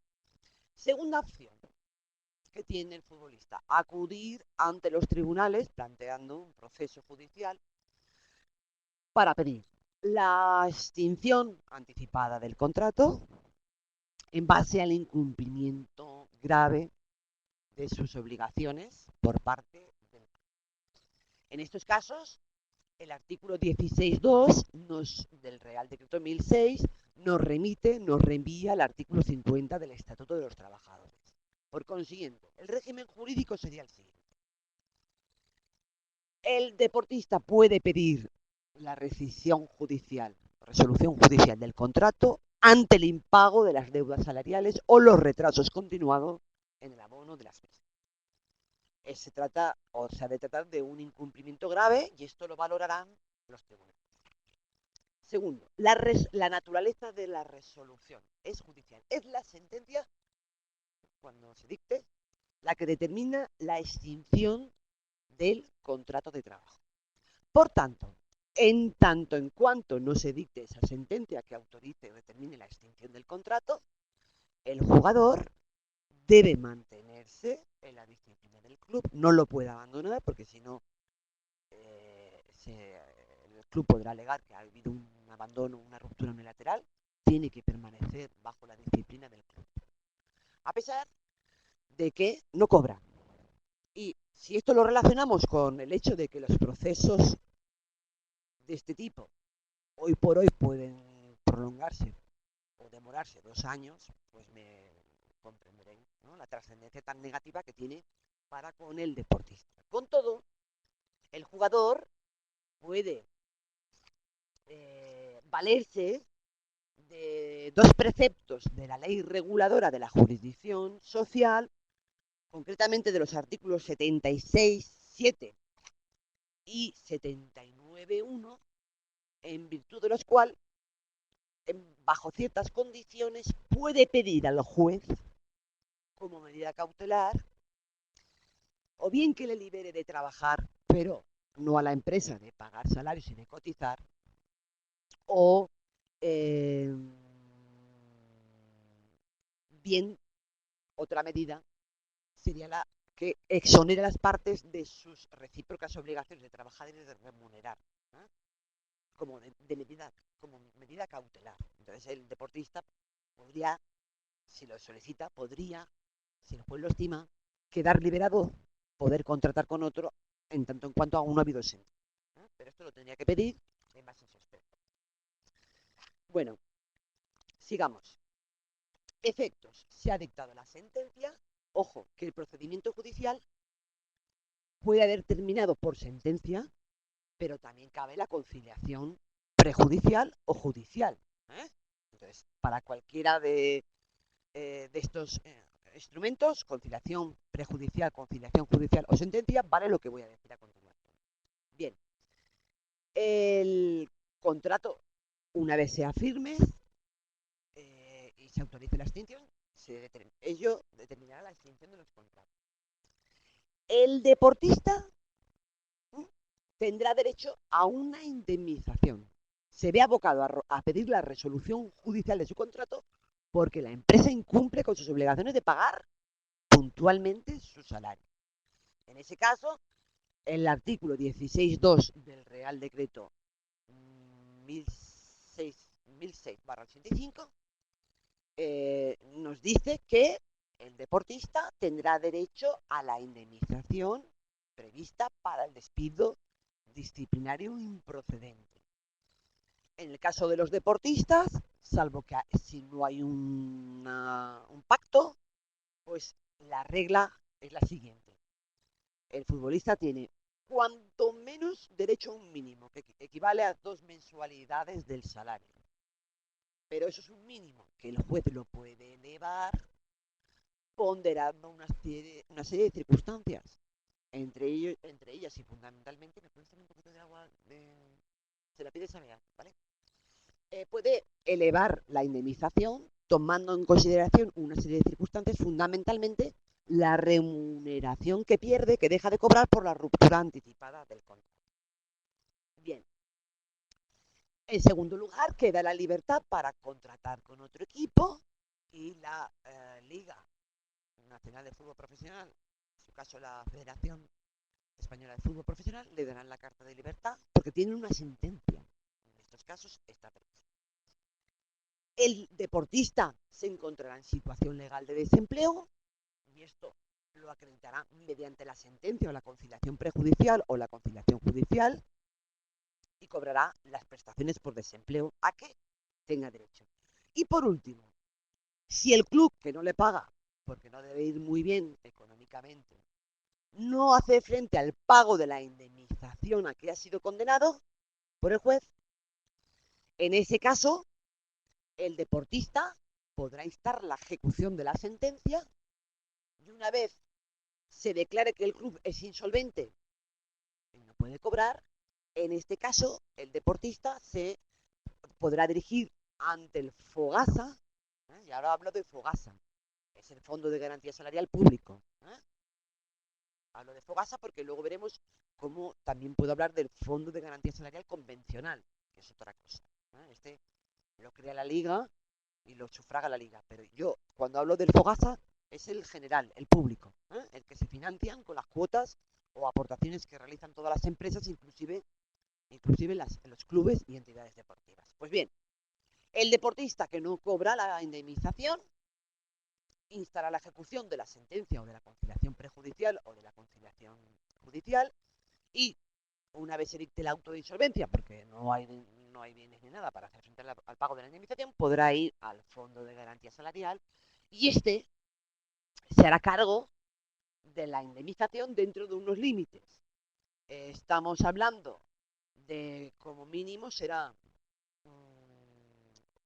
a ver cómo era, a razón de 20 días, no, a razón de 30 días de salario por año de servicio, con el tope del salario de un año, y sin que el salario regulador diario supere el doble del salario mínimo interprofesional. Son límites que si los comparamos con las retribuciones de los futbolistas de la plantilla del Valencia, del Madrid, del Barcelona, pues van a representar unas cuantías bastante modestitas. Pero si hablamos de otros equipos que no están en esas situaciones, pues representan un alivio, por tanto. Bien. Pero el hándicap de esta vía, la vía de la judicial, es el tiempo. El tiempo. Que el proceso puede demorarse 2 años.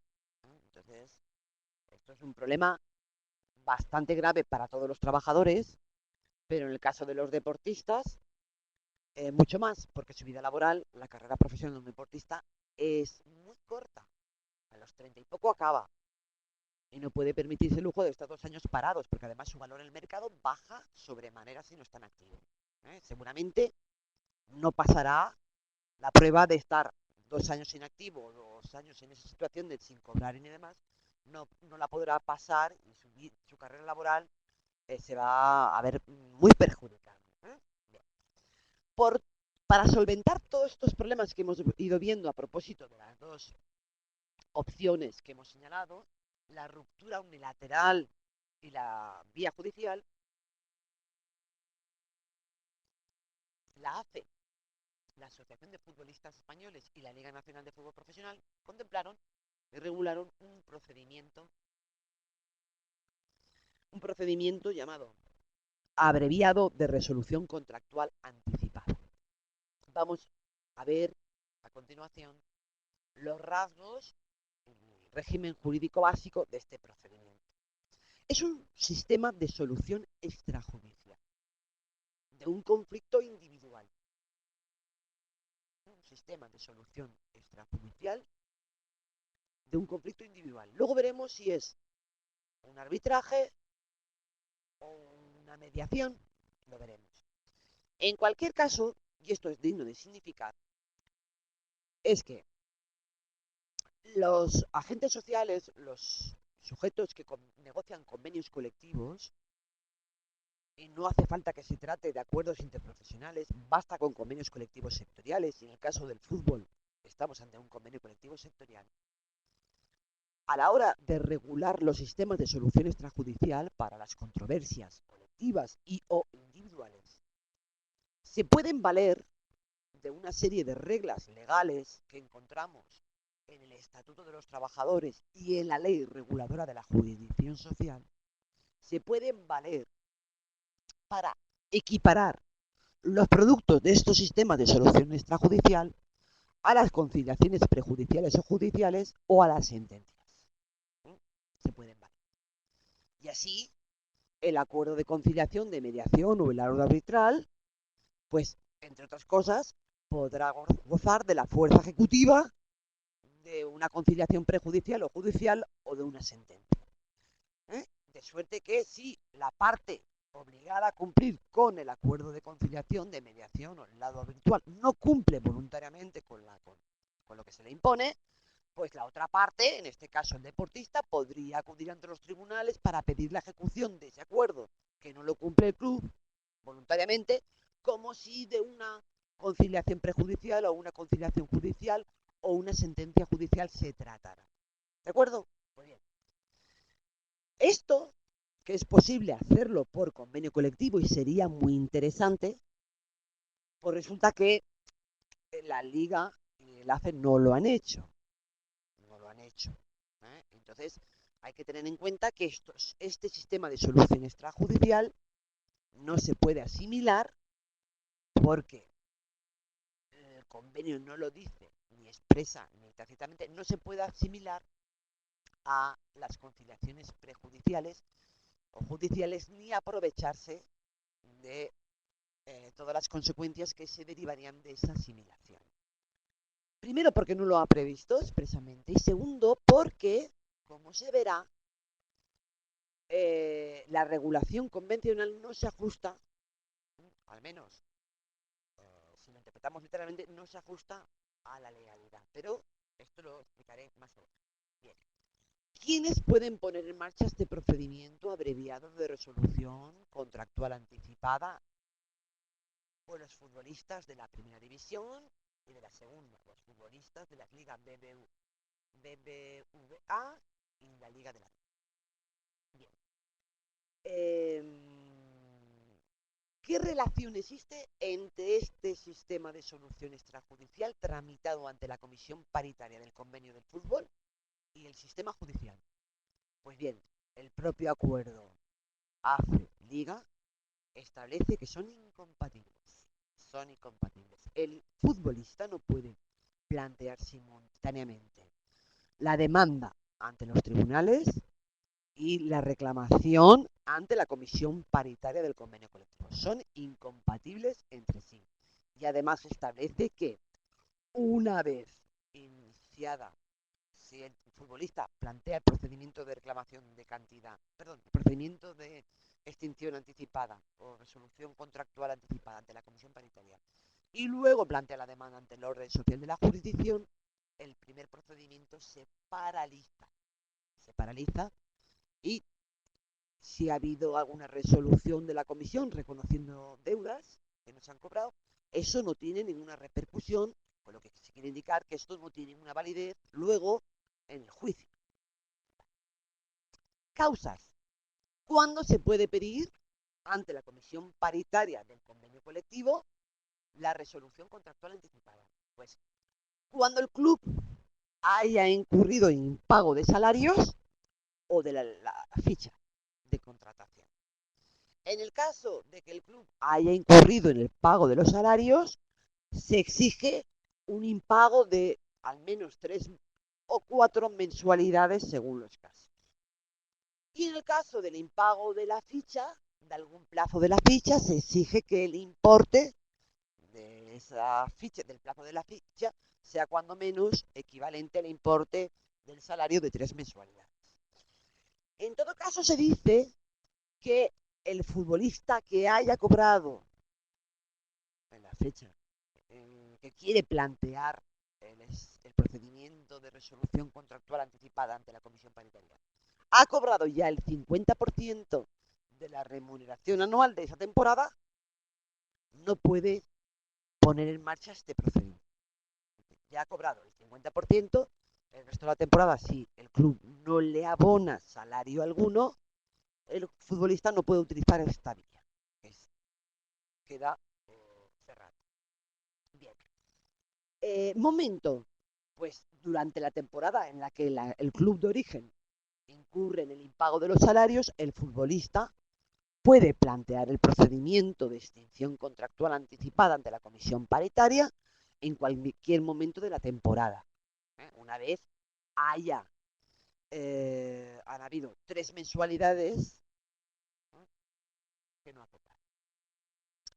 No obstante, para tratar de evitar las consecuencias negativas en el desarrollo de la competición, pues se dice que estas reclamaciones no se podrán plantear en las 10 últimas jornadas de la competición oficial, ni tampoco durante los playoffs por aquellos futbolistas pertenecientes a equipos que lo estén disputando. Por otra parte también, y para evitar la debacle, que el club se vaya al traste por falta de un equipo, pues esto repercuta negativamente en la competición, se dice que solo habrá un cupo de contratos de trabajo deportivo de un mismo equipo que se pueden extinguir por esa vía. El cupo es de 12. Si son malos futbolistas que quieren abandonar el barco, más de 12, pues entonces solo las 12 primeras solicitudes, por orden cronológico en la presentación, podrán beneficiarse de este procedimiento. Bien, procedimiento. Se inicia por una reclamación en un modelo oficial que presenta el futbolista ante la comisión paritaria del convenio colectivo. Esta le da traslado al club para que tenga la oportunidad de plantear pruebas y o efectuar las alegaciones que le correspondan, porque le reclaman por impago y digan, no, yo estoy al corriente o sí que he pagado tales cantidades, etcétera, etcétera. Y entonces, si hay acuerdo en la comisión, que recordar está formada por representantes de la AFE y de la Liga Nacional, pues se dicta la resolución y ya veremos lo que pasa. ¿Que no hay acuerdo? En ese caso se prevé que cualquiera de las partes de la comisión paritaria se pueda dirigir al presidente de la Federación Española de Fútbol y le proponga a cada una de las partes de la comisión una lista de árbitros y sea el presidente de la Federación Española de Fútbol, Villar, quien designe el árbitro que dictará un laudo arbitral que se impone. Bien, entonces, ¿cuál es la naturaleza y el valor de la resolución de la comisión paritaria, o en su caso del laudo arbitral. Según el acuerdo alcanzado entre la ACE y la Liga, si la comisión estima que se dan las circunstancias acordadas para que el deportista, el futbolista, pueda extinguir o tenga derecho a la extinción del contrato, en ese caso le concederá la extinción de la relación contractual y fijará el importe de la indemnización. De otro modo, si considera que no tiene razón, entonces denegará la solicitud de extinción contractual. Se dice que contra la resolución de la Comisión Paritaria de Convenio Colectivo no cabe recurso alguno. Pero a continuación termina la previsión convencional señalando sin perjuicio del derecho de las partes a acudir a la jurisdicción competente. Es decir, la resolución es irrecurrible, pero las partes en conflicto, ya sea el deportista, futbolista o el club, que no estén satisfechos con la resolución de la comisión, no se hayan vinculados por esta resolución porque pueden replantear el tema ante los tribunales sociales de la jurisdicción. No nos encontramos ante un laudo arbitral que excluye la solución. Vale. No nos encontramos ante un laudo arbitral que excluye la solución judicial y que se impone a las partes contratantes. No. Y no nos encontramos ante un laudo arbitral por la sencilla razón de que el arbitraje en los conflictos individuales solo cabe si es voluntario. Y el deportista, el futbolista, sí ha manifestado su voluntariedad porque es el que pone en marcha el procedimiento. Pero el club, en ningún momento del procedimiento, se le ha pedido, se le ha requerido de que manifieste su conformidad, su aceptación del compromiso arbitral. Por tanto, la solución no se puede imponer al club, porque este no ha manifestado en ningún momento, no se le ha pedido su conformidad. Por eso, no es un laudo arbitral. Por eso, más bien es una mediación que no excluye la solución judicial y que no se impone. Y de ahí que el propio acuerdo termine reconociendo el derecho de las partes en conflicto a replantearlo, la controversia, a replantearlo ante los tribunales. Entonces, llegado al caso, por ejemplo, el deportista, al que no se le ha autorizado a extinguir el contrato, precisamente porque ha cobrado ya el 50% de las retribuciones de esa temporada. Pero lleva 5 meses sin cobrar. Y eso, en los tribunales del orden social de la jurisdicción, al menos hasta la crisis, era tiempo suficiente, un incumplimiento grave que permitía la extinción del contrato por la vía del 50 en base a una sentencia. Pero en este caso, el propio acuerdo dice que no tiene derecho a este procedimiento. Entonces, el futbolista que no le reconoce la resolución contractual anticipada por parte de la Comisión Paritaria de Convenio, porque ha cobrado el 50% y según el acuerdo con la Liga, en este caso está excluida la posibilidad de iniciar el procedimiento, pues va a los tribunales porque quiere que le den la carta de libertad, quiere irse, porque además no hay visos de que la situación económica del club vaya a cambiar. Bien. Pues bien, en este caso el futbolista puede plantear la demanda ante el Tribunal Social de la Jurisdicción en base al artículo 16.2 del Real Decreto 1006/85 y 50 del Estatuto de los Trabajadores. Pues bien, ¿qué consecuencias va a traer consigo el hecho de que antes se haya intentado el procedimiento extrajudicial ante la comisión paritaria? Pues bien, el futbolista para plantear la demanda tiene un plazo de prescripción de 1 año. Pues ese plazo de prescripción de 1 año se interrumpe o se ha interrumpido por la reclamación ante la comisión paritaria del convenio colectivo. Es decir, que ha habido una paralización. Segundo, cuando vaya a plantear la demanda, le van a exigir como requisito previo el que haya intentado la conciliación prejudicial previa. Entonces, aquí, a pesar de que ha habido un procedimiento de solución extrajudicial, en este caso fallido porque no le ha venido bien al futbolista, esa resolución de la Comisión Paritaria del Convenio no amortiza, no reemplaza, no hace las veces de la conciliación prejudicial, que la tendrá que intentar en todo caso. Y en tercer lugar, la sentencia, ¿me puedes dar un abanico que me el bolso? La sentencia que se dicte no se hallará para nada vinculada por... Uy,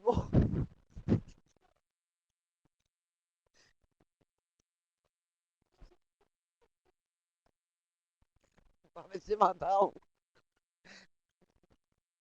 Pero te has hecho daño.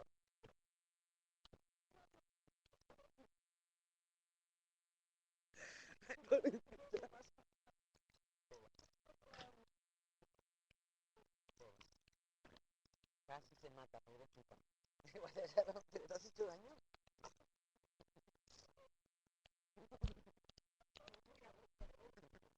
Sí, Beira, coño, que es muy tarde y esto es muy duro.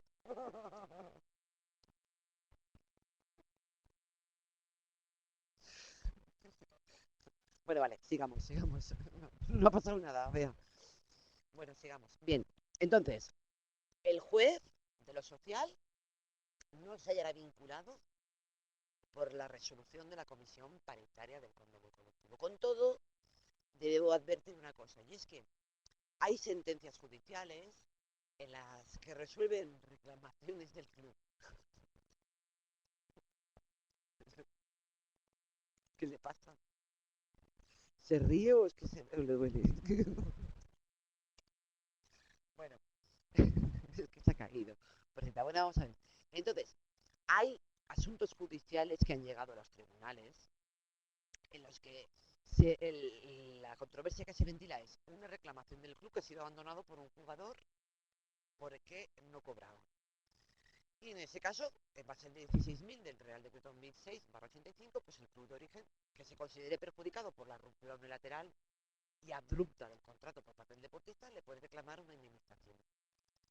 Pues bien, en estos casos, ya he dicho yo que se deben ponderar, entre otras cosas, porque así lo dice la norma reglamentaria, los motivos de ruptura contractual que tuviera el deportista. Y entonces aquí consideran que si había un incumplimiento por parte del club de sus obligaciones, en este caso de la obligación de pagar el salario, pues el juez no reconoce el derecho a la indemnización a favor del club. Pues bien, hay algunas sentencias de este tipo que una de las circunstancias que ponderan a favor del jugador y en contra del club es que el jugador, antes de abandonar la disciplina del club, hubiera hecho evacuado una consulta a la liga o a la federación solicitando un informe o una opinión sobre si en las circunstancias por las que estaba atravesando, si rompía el contrato, podría quedar se le podrían conceder la libertad y la ficha si encontraba otro equipo. Y entonces, por tanto, es normal que el club, que la sentencia, pues aunque no está vinculada por la resolución de la Comisión Paritaria del Convenio Colectivo, pues un poco la tenga en cuenta. Bien. La resolución de la Comisión Paritaria va a determinar, por un lado, la extinción del contrato de trabajo. La extinción del contrato de trabajo. Y lo que es más importante, que el deportista va a obtener la carta de libertad desde ese mismo momento. Y va a poder fichar, así lo dice el acuerdo, por cualquier otro club, cualquiera que sea la fecha de la competición oficial en la que se produce el dictado de la resolución de la Comisión Paritaria, siempre y cuando no entremos en las últimas jornadas de la Liga o en las playas. Por tanto, va a tener libertad a pesar de que el mercado de fichajes de verano, de invierno, esté cerrado. Él tendrá libertad, que eso es muy interesante. Y luego, por otra parte, se dice que el club afectado, el club que no pagaba los salarios y ante la reclamación presentada por el futbolista ante la Comisión Paritaria del Convenio Colectivo, pues el jugador ha quedado autorizado para extinguir el contrato, no podrá fichar, no se le concederá la licencia federativa para nuevas para nuevas contrataciones. Lo único que se le permite es subir a jugadores amateurs de los equipos filiales. Entonces, en ese caso sí que se le reconocerá o concederá la posibilidad de que estos obtengan licencia para poder participar en la competición oficial. Pero no puede contratar a otros deportistas para reemplazar a los que han abandonado el club ante el pago de las deudas. Y en cuanto a la eficacia de la resolución de la comisión paritaria, perdón, se me ha olvidado señalar una cosa, y es que además de determinar la extinción del contrato en estas condiciones, va a reconocer el derecho del futbolista a una indemnización. Y esa indemnización va a consistir, o va a ser distinta según las temporadas que hubiera durado el contrato de trabajo de haberse respetado. Si solo faltaba una temporada, se rompe en la temporada que finalizaba el contrato de trabajo deportivo, pues entonces el deportista tiene derecho a recibir, a cobrar las remuneraciones que le hubieran correspondido de haberse cumplido el contrato hasta el final de la temporada. Si el contrato hubiera estado en vigor una segunda o tercera temporada, para la segunda temporada se distingue según haya fichado por otro equipo o no. Si no ha fichado por otro equipo, entonces tendría derecho por esta segunda temporada, además de la cantidad anterior, el 50% en este caso de las retribuciones fijas que le hubieran correspondido. Y si ha fichado por otro equipo, entonces en lugar del 50% de las retribuciones fijas, por la segunda temporada tendrá derecho al 25% de las retribuciones fijas que le hubieran correspondido por la misma.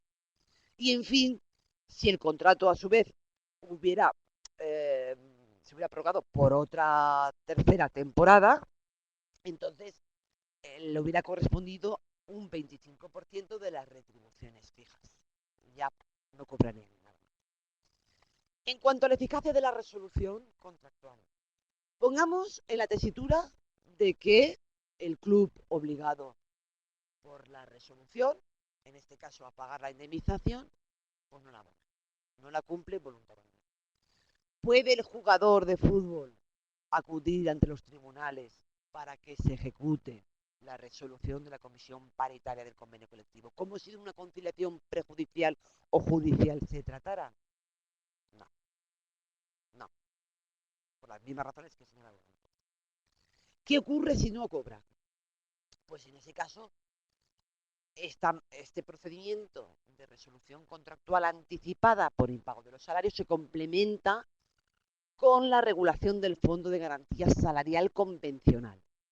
Es un fondo que se crea por acuerdo de AFE y Liga, que se nutre por aportaciones de los equipos de la Liga Nacional de Fútbol Profesional y que en determinadas circunstancias hace frente o se hace cargo, cubre, hasta ahora, salarios. Pero desde el último acuerdo de 25 de agosto del 2011, también estas indemnizaciones por la ruptura contractual anticipada es reconocida por la Comisión Paritaria del Convenio Colectivo. Entonces el futbolista podrá, si se cumplen todos los requisitos, ir al Fondo de Garantía Salarial de la Liga para cobrar la indemnización dentro de los límites que marcan los acuerdos. ¿Cobrará desempleo? Pues en rigor no, porque no estamos ante una sentencia que determine que imponga la extinción del contrato de trabajo.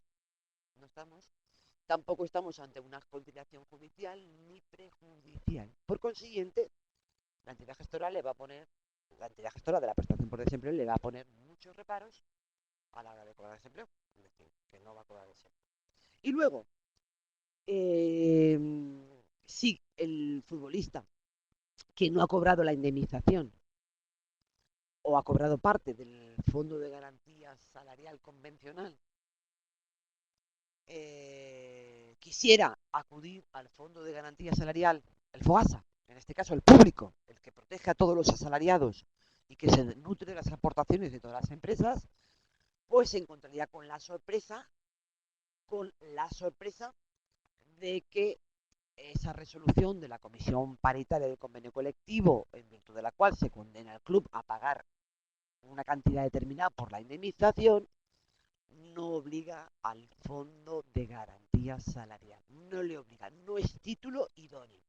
Y no solo no es título idóneo, que no lo es, pero aparte es que la normativa procesal exige que en los procedimientos extrajudiciales de los que pueda derivar responsabilidad para el Fondo de Garantía Salarial, porque la empresa esté insolvente, o esté declarada en concurso, ¿me explico? En los procedimientos extrajudiciales de los que pudieran derivarse responsabilidades para el Fogasa, se debe dar entrada a la participación de este en dichos procedimientos. Y esa obligación de notificar estos procedimientos extrajudiciales y dar la oportunidad de participar en los mismos, esa se impone a quienes gestionan los sistemas de solución extrajudicial, en este caso la Comisión Paritaria del Convenio Colectivo. Y esto no está previsto en el acuerdo ACE-Liga, que no se ha cumplido. Por tanto, entre que la resolución no es equiparable a la conciliación prejudicial ni judicial, y por consiguiente no tiene la fuerza que tiene esta, y que el Fogasa no ha tenido participación en el procedimiento tramitado ante la Comisión Paritaria, pues el Fogasa público, se va a negar, va a rechazar cualquier cobertura o garantía de estas indemnizaciones. Entonces, ventajas, pues mayor rapidez que la solución judicial, que se le reconoce automáticamente la libertad para fichar por otro equipo en cualquier momento de la competición, siempre y cuando no nos metamos en la última fase de las 10 últimas jornadas, que se puede reconocer el derecho a una indemnización. Pero si el club no cumple voluntariamente con la indemnización, pues el deportista se va a encontrar problemas y si no tiene otro equipo por el que fichar, va a tener problemas para cobrar la indemnización y para cobrar la prestación por desempleo. Entonces, estos problemas que acabo de señalar se podrían resolver si quienes han negociado AFE y Liga, cuando renueven los acuerdos, son conscientes, conocedores de las posibilidades que le brinda el ordenamiento jurídico.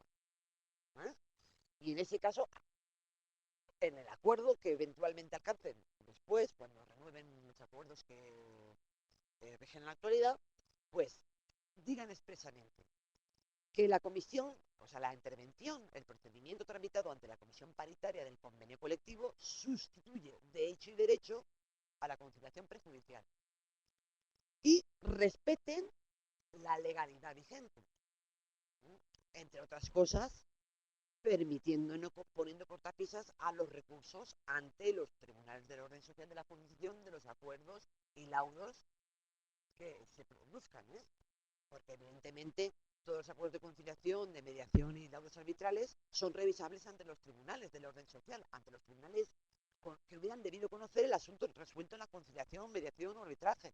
En cambio, en el acuerdo se dice, no cabe recurso, no cabe, no quieren ninguna fiscalización por parte de los tribunales. Pero eso no se ajusta a la legalidad procesal laboral. Entonces, si admiten la impugnación y respetan la legalidad, luego los productos de estos sistemas de solución extrajudicial podrían equipararse a la conciliación prejudicial y ganar en fuerza ejecutiva, ganar fuerza frente al Fogasa, frente a la entidad gestora de la prestación por desempleo, etcétera, etcétera. Bueno, y esto es todo por mi parte. Si tenéis alguna pregunta.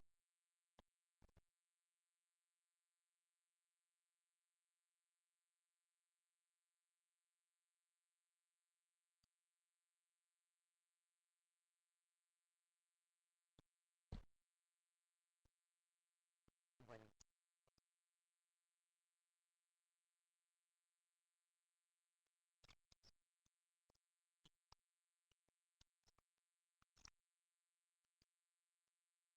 A ver, si no te he entendido mal, la pregunta que formulas es, cuando lo que se deja de abonar es un plazo de la ficha, ¿no? Pero la ficha,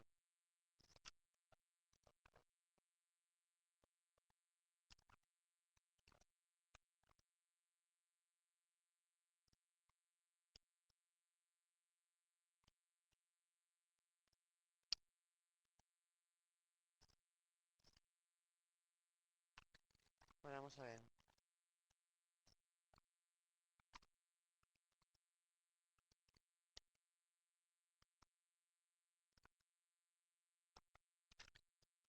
A ver, se distinguen varias situaciones distintas. Primero, cuando lo que se deja de abonar es el importe de los salarios.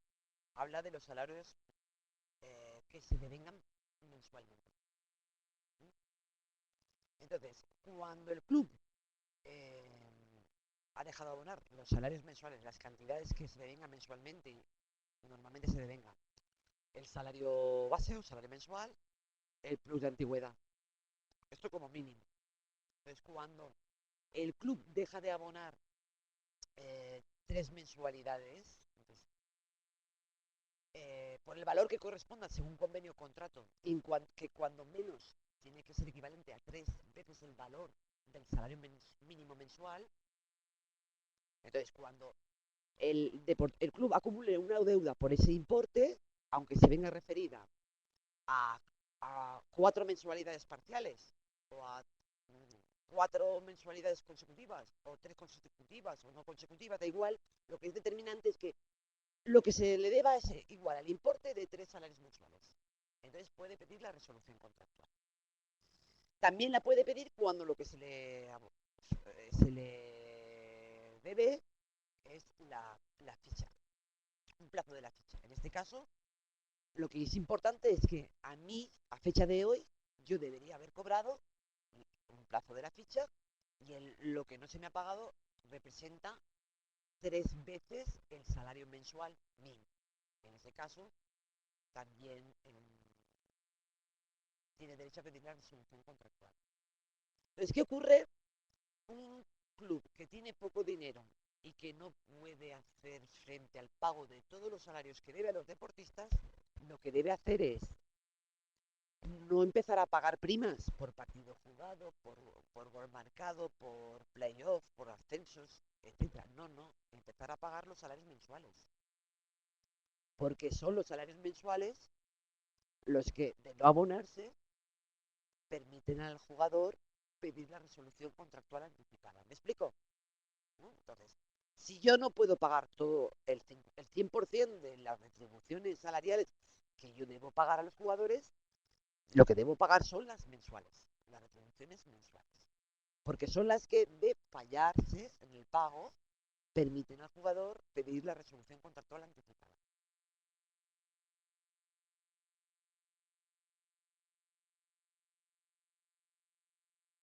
A ver, puedes...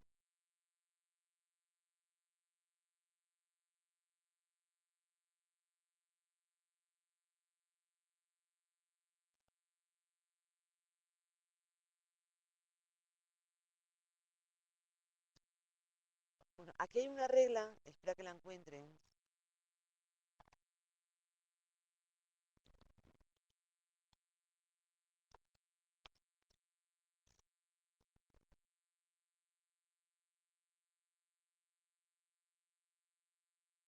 Dice, dice el acuerdo, para el cómputo del salario abonado al jugador, se tendrá en cuenta no solo el salario mensual, sino también cualquier otra retribución que haya cobrado el futbolista por cualquier concepto. Pues aquí lo que quiere significar es que todo lo que cobre el deportista se entiende imputado en los salarios mensuales, aunque venga referido a la ficha, aunque venga referido a primas por partido jugado, por gol marcado, etcétera. ¿No? En todo caso, yo el consejo que daría al club es no dispone de capital para hacer frente al 100% de las remuneraciones. Cuando efectúe el pago, diga claramente, esto corre a cuenta de los salarios mensuales, plus de antigüedad, de todos los conceptos de devengo periódico mensual. ¿Me explico? Pero con esta regla se quiere también salir al paso al problema que tú señalas. Cualquier pago que se efectúe por el club al deportista se dice,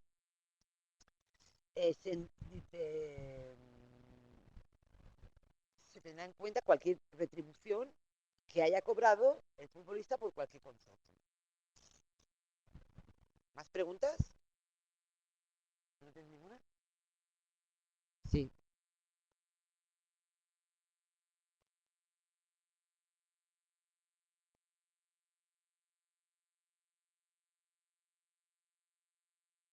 Bueno, la ventaja es la libertad contractual y para fichar, ¿no?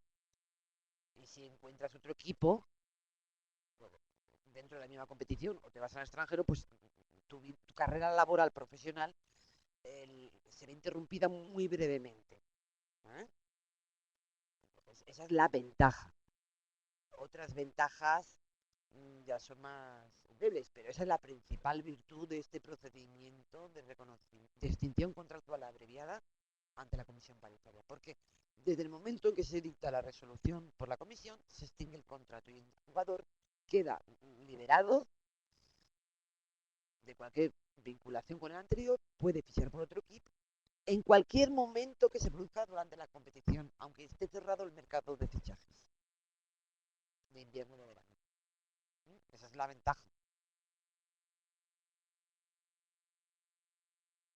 ¿Más preguntas? ¿No? Bueno, entonces vamos a dar por terminada esta sesión. Muchas gracias y esperemos que haya sido interesante. Gracias.